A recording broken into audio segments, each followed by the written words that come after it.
Саламатсыздар ма, құрметті студенттер мен тыңдаушылар, оқушылар. Орталық Қазақстан Академиясы тіл және аударма факультетінің аға оқытушысы, педагогика ғылымдарының магистрі Бейсен Дәурен Бейсенұлы. Бүгінгі лекциямыздың тақырыбы қазіргі кездегі мұғалімнің рөлі болып табылады.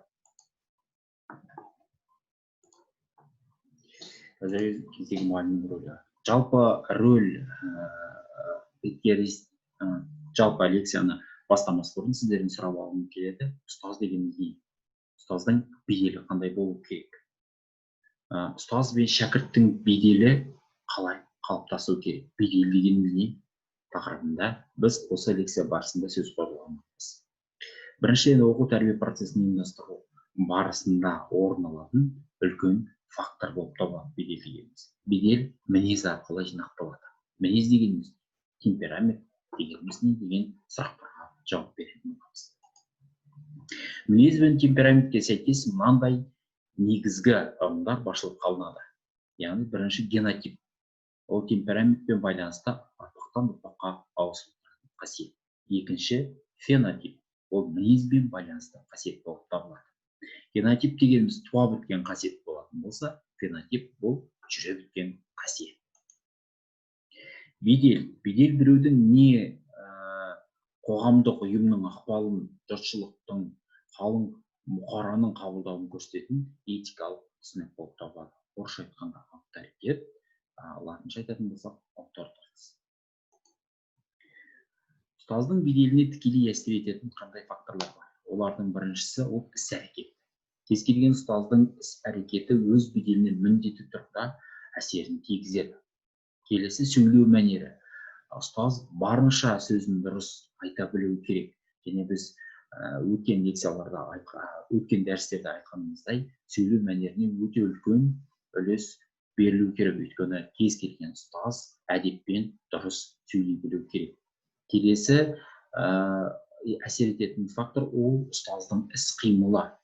Ұстаздың әрбір іс-қимылы өзінің жалпы беделінің қалыптасуына, авторитетінің өсуіне мүмкіндік туғызады. Ұстаз әрбір іс-қимылын дұрыс бағыт-бағдарын жасай білуі керек. Кез келген істі, кез келген дүниені қоюында, айтуда бір адамға сөйлеуде осының барлығын ұстаз беделінің қалыптасуына әсер ететін негізгі факторлардың бірі болып табылады. Сонымен қатар ұстаздың жүріс-тұрысы. Жүріс-тұрысы жалпы белгілі бір жерлерге баруы, беру іс-әрекеттер жасаудың барлығы дерлік ұстаздың беделінің қалыптасуына әсер етеді. Өйткені сіздің жүріп жүргеніңіз, сіздің барғаныңыз, сіздің көргеніңіз, сіздің сөйлегеніңіздің барлығы, яғни халық назарында, соның ішінде кішкентай өсіп келе жатқан жас ұрпақтың назарында болғандықтан, барынша идеалды тұлға болуға тырысу керек. Ұстаз беделі тек осындай идеалды тұлға, идеалды образға жеткен уақытта беделі одан санай ұлғайып аса түспекші. Одан кейін тағы бір айта кететін критерий ол киімі. Ұстаз өз киіміне міндетті түрде өте үлкен көңіл бөлуі керек. Өйткені әрбір киімі алқа-жұлқа немесе үсті басының шашы боялғаны керек емес. Ұстаздың көріп кез келген уақытта, кез келген кішкентай жас өспірім бала мектепке бастауыш сыныптан барғаннан бастап, ең бірінші көретін адам ата-анасынан басқа көретін адамы ол ұстазы болғандықтан соған ұқсағысы келеді. Кез келген жаңадан жалпы мектепке жаңадан аяқ басқан бала ол ғарышкер болу, немесе белгілі бір бизнесмен болу, тағысын тағыларды армандамайды. Ол біріншіден әсіресе әйел адам, қыздар бол, кішкентай қыздар болатын болса, әйел адам, яғни ұстазына ұқсағысы келеді. Ер адамда ұстазына ұқсағысы келеді. Соларды ең бірінші үлгі тұтады. Солардың бойындағы қасиеттерді ең бірінші ата-анасынан кейін қабылдайтын, сол кісілердің бойындағы қасиеттерді қабылдайды. Сондықтан кез келген ұстаз өзінің мінез құлқын, киім киісін, жүріс-тұрысын, сөйлеу мәнерімен іс-әрекетін, іс-қимылын дұрыс бағамдайтын болса, бұл ұстаз беделінің жалпы оқушы көзқарасында, ата-ананың алдында, әріптестерінің алдында асуына, ұстаз беделінің өсуіне өте үлкен септігін тигізеді.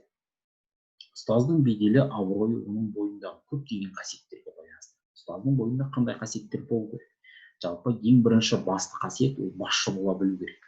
Ұстаз өз бойын, өзінің іс-әрекетімен жүріс-тұрысын дұрыс басқара білу керек. Одан кейін қасиет оның ұйымдастырушылық қасиет. Кез келген уақытта ұстаз жалпы басты тұрғыда ол тек қана өзінің шағын мемлекет ретінде сыныбын басқара біліп, оның бойындағы жалпы сынып барысындағы сыныптың барлық оқушыларымен қарым-қатынасты дұрыс жасап, дұрыс олардың қабілет қасиеттеріне байланысты ұйымдастыра білу керек, ерекшеліктеріне байланысты. Екінші, ұстаз кеңесші бола білу керек. Кеңесші болу дегеніміз, яғни оқушыларға дұрыс кеңес бере білу керек. Одан кейін үшіншіден, ол бақылаушы бола алу керек.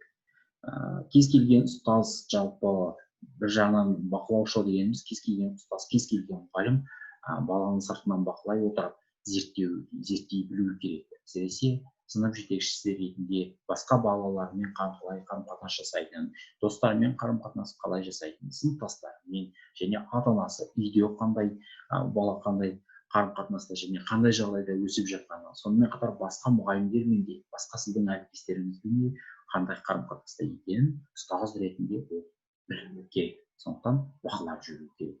Келесі айта кететіндей, қасиет ол ақылшы бола білу керек. Ұстаз ақылшы, жақсы ақылшы айта білу керек. Ақыл айта білудің шебері болу керек.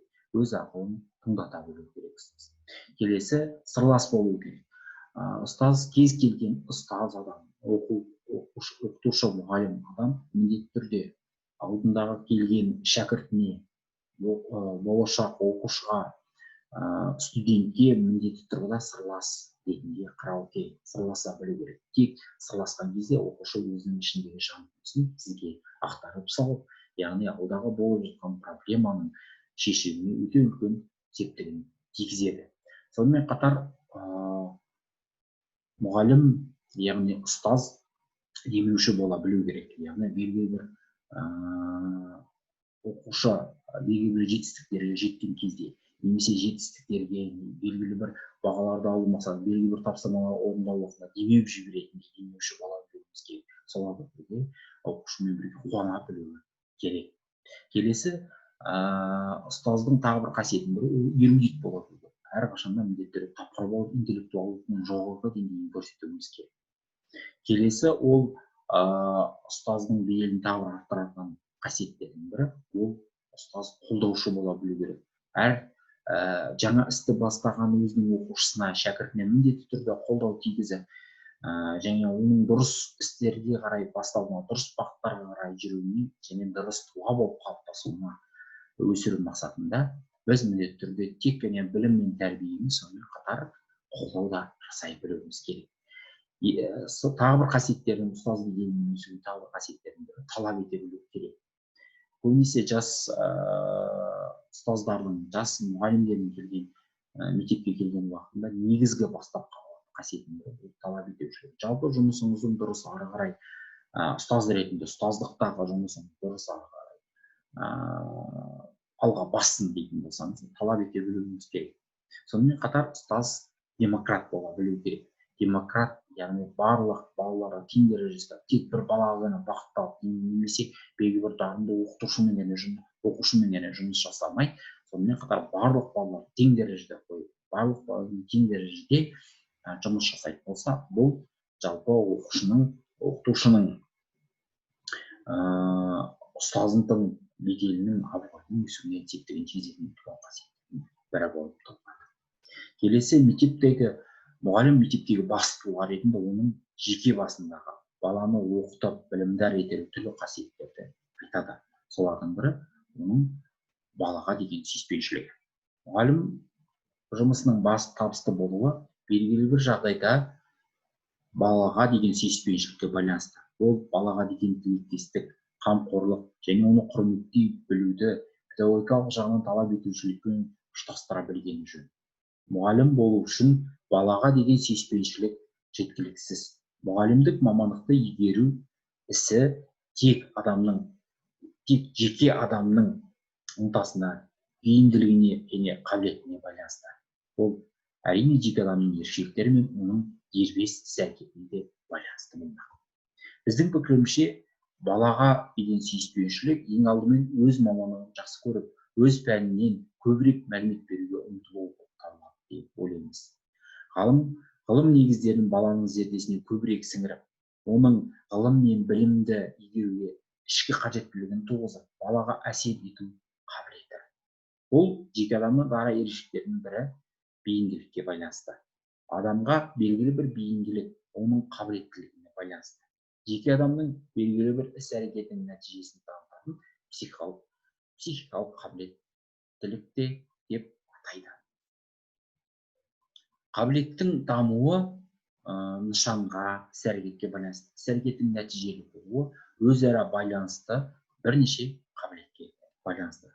Сондықтан сіздердің назарларыңызға ұсынып отырған педагогикалық психологиялық зерттеу мәліметтеріне қарағанда Гоноблин, Кузьмина, Сластенин, Щербаков тағы басқа ғалымдардың педагогикалық қабілетті бірнеше түрге бөліп қарастырады. Солардың бірнешеуіне мысал келтіре кетейік. Біріншіден, мұғалімнің бойында дидактикалық қабілет болу керек. Бұл дегеніміз мұғалімнің оқушыға оқу материалын жеткізу қабілеті. Оқушының білім дәрежесін, іскерлігін, дағдысын дұрыс анықтай білу, өз пәніне қызығушылығын арттыру, таным белсенділігі мен ойын дамыту. Келесі қабілет академиялық қабілет. Мұғалім қабілетінің пән саласына сәйкестігі, яғни белгілі бір пәнге байланысты өте жақсы білімнің қалыптасуы осы академиялық қабілеті болып табылады. Яғни мысалға математика, физика, химия, биология, тарих және тағы басқалар. Өз пәнінің ғылым дамуына сай біліп, өз бетімен қарапайым зерттеу жұмыстарын жүргізе білуі осы академиялық қабілетінің қалыптасуына мүмкіндік жасайды. Ары қарай келесі қабілеті ол перцептивті қабілет. Оқушының ішкі жан дүниесін, сабақ үстіндегі психикалық жағдайын таниды.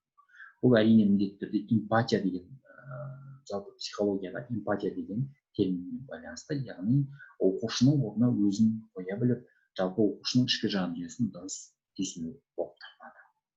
Келесі қабілеттің бірі ол сөйлеу қабілеті, яғни экспрессивті қабілет. Тіл арқылы өз ойын, ішкі сезімін нақты түсінікті жеткізе білу қабілет болып табылады. Келесі қабілет ұйымдастырушылық қабілеті. Сабақты тыңдауға, білімді қабылдауға оқушыларды әзірлей білуі, ұжымды дұрыс басқарып, ұйымдастыра білуі, оқу тәрбие процесін дұрыс ұштастыру, оқушыларға бағыт беріп, рухтандыру ісіне басшылық ету, ата-аналармен жұмыс жасай білуі, сынып ұжымын оқушыларға педагогикалық ықпалды құралға айналдыруы, мұғалімнің өз жұмысын ұйымдастыра білу қабілетін ұйымдастырушылық қабілет дейді. Бұл жалпы мұғалім боламын деген кез келген жастың, кез келген студенттің бойынан табылу керек, кез келген мұғалімнің бойынан табылу керек қасиеттердің бірі. Одан кейін келесі қабілет ол коммуникативті қабілет. Оқушылармен жалпы дұрыс қалыпты тұрғыда қарым-қатынас жасай білу, педагогикалық әдептілікті дұрыс жетілдіру осы коммуникативті қабілетке байланысты. Келесі конструктивті қабілет. Оқу және тәрбие міндеттерін шешудің тиімді жолдарын іздестіру, оқу және тәрбие жұмысының түрлері мен әдістерін, мазмұнын анықтау, өз ісіне саналылық, жауапкершілікпен қарап, педагогикалық тапқырлық қабілеті осы конструктивті қабілет табылады. Келесі қабілет ол қолданбалы қабілет. Мұғалім өз мамандығына қатынасы жоқ, мүлдем қатысы жоқ спорт, көркемөнер, бейнелеу өнері туындыларын білетіндігімен оқушыларды қызықтырып, оларға қатыстырып, баланың жан-жақты дамуына дамыту ісіне өз үлесін қосуы тиіс. Яғни қолданбалы қабілет дегеніміз кез келген мұғалімнің өз бойында болу керек. Өйткені мұғалім тек қана өзінің сабағы барысында ғана білмейді, сонымен қатар спорттан да, көркемөнерден, бейнелеу өнерден, тағы да басқа да жалпы адам бойында табылатын кез келген қабілеттерді пайдалану арқылы оқушының қызығушылығын арттыра білуі тиіс. Мұғалімдердің кәсіптік деңгейіне арқау болатын кәсіп құрылымы, яғни профессия граммасы жеке басының сапалық негізгі қасиеттері. Мемлекеттің әлеуметтік ортаның идеясын насихаттаушы болып табылады. Сонымен қатар өз кәсібіне жан тәнімен берілгендік, мемлекет ісіне адалдық, ұжымшылдық, кәсіптік педагогтық бағыттар, осылардың барлығы мұғалімнің кәсіптік профессия грамотасын қалыптастыратын болып табылады. Сонымен қатар сапалық белгілері мұғалімнің қызметке деген бейімділігі, қабілеттілігі, баланы сүюі, байқағыштығы, ұйымдастырушылық қабілеті және сонымен қатар орынды талап қою, ұстамдылық, әдептілік, сенім арта білу қабілеті, беделі, мақсатты айқындауы, ізгілігі. Бұның барлығы мұғалім қызметінің түрлері мұғалімнің жалпы қалыптастырудағы негізгі критерийлері болып табылады. Мұғалім қызметінің түрлеріне мысалы ұстаздық, тәрбиешілік, қоғамдық саяси, қоғамдық педагогикалық жұмыстар енеді. Қорыта келетін болсақ, педагогикалық мамандықтың ерекшеліктерінде әсіресе педагогтың ізденімпаздығын, білуге деген құмарлығын, артық білуге ұмтылуын айтады. Басқа мамандық иелерінен мұғалімнің айырмашылығы ең алдымен оның жұмысында да үйінде де білімін ұлғайтып тереңдетуге айрықша қабілетті болуы талап етіледі. Мұғалім ғылыми материалдармен жұмыс істей отырып, мұғалім әрдайым оны педагогикалық ой елегінен түзуге тырысып, оқушылардың өз пәніне деген ынта ықыластарын қалай туғызып тереңдету жағын ойлайды. Назар қойып тыңдағандарыңызға рахмет.